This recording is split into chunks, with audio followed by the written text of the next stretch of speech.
Welcome to day 22 of the Advent of Code. Today we're playing a game of cards against a friendly crab. Okay, so both players get a deck of cards, which are just numbers.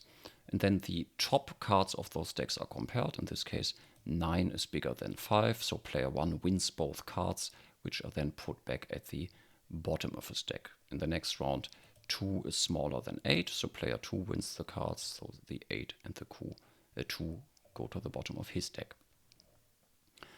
Okay, so here's the code for the parsing. First we split the input by player space number colon line break. So we get 3 results, the empty string before player 1, then those numbers, and then those numbers. And since we're not interested in the empty string, we immediately call next.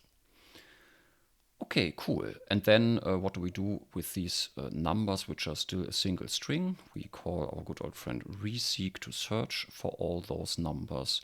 And then after that, we pass them from string to an int. And those ints are then put back into a queue. And queue is a function that I wrote here. We simply take some sequence or collection and then put that into an empty persistent queue. So this is just Java interop for a static member. So the class persistent queue has a static member empty, and then we can pour the elements into that. So that's not a mutable queue like the Java queues. Okay, and we could either choose to say Clojure lang persistent queue, and if that's too long for our taste, we can import similar to Java. We can say from this package we want to import this type. And note we don't use require, that's for Clojure namespaces. We use import for Java types. Okay, cool. Right. So let's see if we execute the program what we get. Unfortunately, the 2 persistent queues that we get are printed in an ugly fashion because persistent queue doesn't override toString. But interestingly, if I press Shift F5 for pretty printing, then we get a nice ASCII art representation of the queue. So this is where the elements are pushed basically, and here is where the elements are popped. That's quite nice. I'm not sure exactly where the magic is, where that happens, but apparently pretty printing does that for all queues. Okay, cool. So now how do we play our game of combat? Basically, we can check a handful of conditions. Let's first see if one of our decks is empty, maybe. So we could say if 0 count deck 1, then player 2 wins, and we can simply return deck 2, because in the end we must do something with the winning deck. And similarly, I could copy paste, but let's do it because it's a lot of fun. If deck 2 is empty, then deck 1 is the winning deck. Okay, and otherwise we have to actually look at the top cards. So if the first card of deck 1, let me show you, peak is this guy, smaller than peak of deck 2, then player 2 wins, right? So we recur and say the new deck for player 1 should be pop of deck 1. So this gives us the queue without the first element. And for player 2, we have to also pop deck 2, but then we also have to conch onto that peak of deck 2, because that was the winning card, and peak of deck 1. Okay, I think that's looking good. Now let's copy paste that and see if we simply replace the numbers, then we should almost be there. But of course, I have to exchange these 2 lines because I don't want this to become the new deck for player 1, right? So I think this should be correct. Let's see. So if player 2's card is smaller than player 1's card, then player 1's deck gets bigger by the winning card, which is his own, and the losing card, which is the other. Yeah, so this makes sense to me. Right, so what do we get? Mismatched argument count to recur. So we need to provide 2 arguments. That's the first one, and that's the second one. Okay, So apparently Clojure thinks that it only got one argument. Here you can see the parents. So the closing parent for recur is here. So if I press tab, yeah, you can see there's one parent too many. And if I tab again, yeah, then we have, let's see, one too few over here. Yeah, so misplaced parents. With a good editor, you can spot them quite quickly. Okay, and then if I press Shift F5, we still have two decks because I didn't play the game yet. Okay, so what do we want to do with these two queues? Basically, those should become the parameters of the combat function. So we have to apply the combat function, and then we get the winning queue. Yeah, and that's looking good. And now what do we want to do with these numbers? We want to multiply the first number with 10, the next with 9, the next with 8, and so on. And that's simpler to automate. If we reverse the queue, then we should get first 17495 and so on. 17495 and so on, yeah. So we should multiply this guy by 1, this by 2, 3, 4, 5, and so on. So we can simply map the multiplication function over iterate inc1. So this is an infinite sequence of the numbers starting with 1. And what would we expect? We would expect 1 times 1 is 1, 14, 12, 36, 25, and so on. Let's see if that happens. 1, 14, 12, 36, 25, and so on. Great. And then we should add those numbers up with a good old reduce function. Yeah, 306 is correct. And for the large input, we get 31,000. That's also correct. Cool. So let's go back to the small input again, and let's do that for later. Okay, cool. So that was relatively straightforward. And now for part 2, the rules become a bit more complicated, and I spent at least half an hour, if not 1 complete hour, to understand the new rules. So first we get a new parameter called history, which is initialized with the empty set.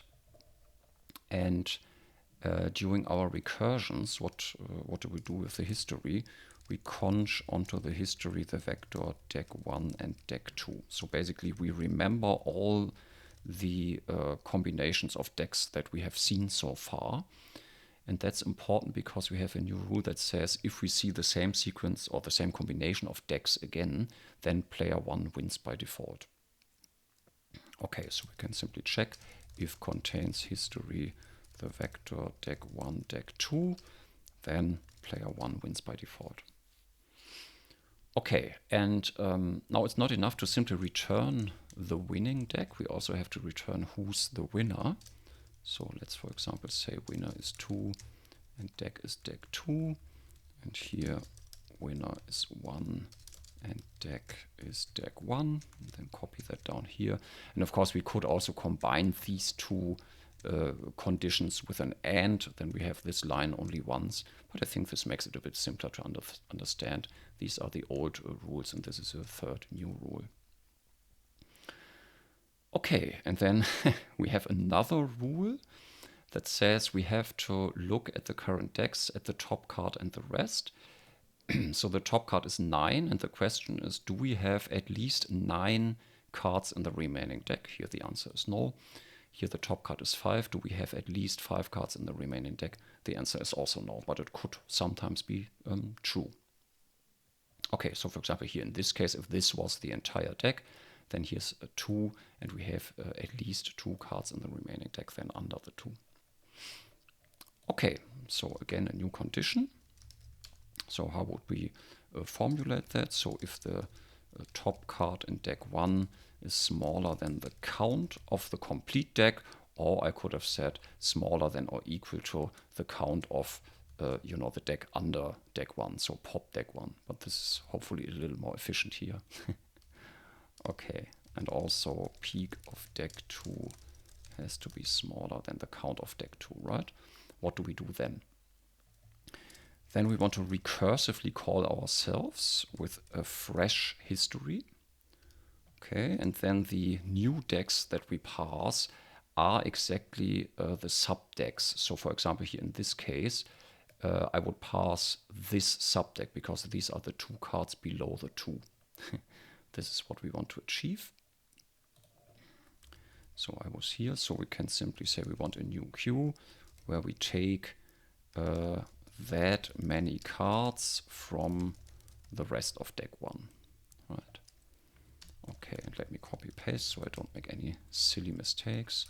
Same for deck 2. Okay, so then we have a recursive call, then we get one of those hash maps back, and we are interested in who is the winner. And then we want to case over the winner. I hope you remember the case. So we can say for case 2, I want to do this, and for case 1, I want to do that. And we can simply copy those cases from here. Maybe a little bit lazy to simply copy paste, but yeah, that's okay. Okay. Cool. And I think that was it, but let me quickly check that we didn't make any silly mistakes. So empty deck 1, player 2 wins, empty deck 2, player 1 wins, history repeating, player 1 wins. If we can form the subdecks, if enough cards are in the subdecks, then we compute the subdecks and call ourselves recursively with an empty history. And depending on who's the winner of that recursive game, we copied the right code from below here. Okay, and here we change the history by remembering. That's also important. If you forget that, you get infinite loops. Okay, and then we should get something nonsensical. Yeah, that's because, let's see. Yeah, because the end result of applying combat is now not just the deck, but this hash map with winner and deck. So we have to extract the deck like this, and then reverse multiplication and addition should work again. 291, that looks familiar. So let's then check with a large input that takes 2 or 3 seconds maybe. 32,760. Yeah, 8 less than a power of 2. I remember that number. Okay. Yeah, so I thought it was quite tedious understanding this special recursive game of combat. Let's see what we learned from a Clojure perspective. So this is the first time that we saw the import statement. Again, require is for Clojure namespaces. Import is for Java types inside Java packages. And then, yeah, the fact that you can have persistent queues, but you have to use Java interop to use them, I think is good to know. Sometimes you need those persistent queues. Okay, and how do we use those queues? Of course, we can count how many elements are in them, but that works for every collection. That's nothing special. Then peek looks at the first element in our persistent queue. You would want to do that quite often. Then pop gives you a new queue without the top element. And if you want to enqueue or push or add elements to the queue, then you would use conch. You already know that from other collections. Okay, cool. And the rest was just recursion and lots of rules. Okay, cool. Yeah. So I think this was not really hard, but just tedious understanding the specifications. If you found a way to compress this, so for example, you could compress, this code with this code maybe, but I don't think it would be quite as beautiful. If you did something more simple, more beautiful, or faster than 2 seconds, let me know in the comment section below, as always.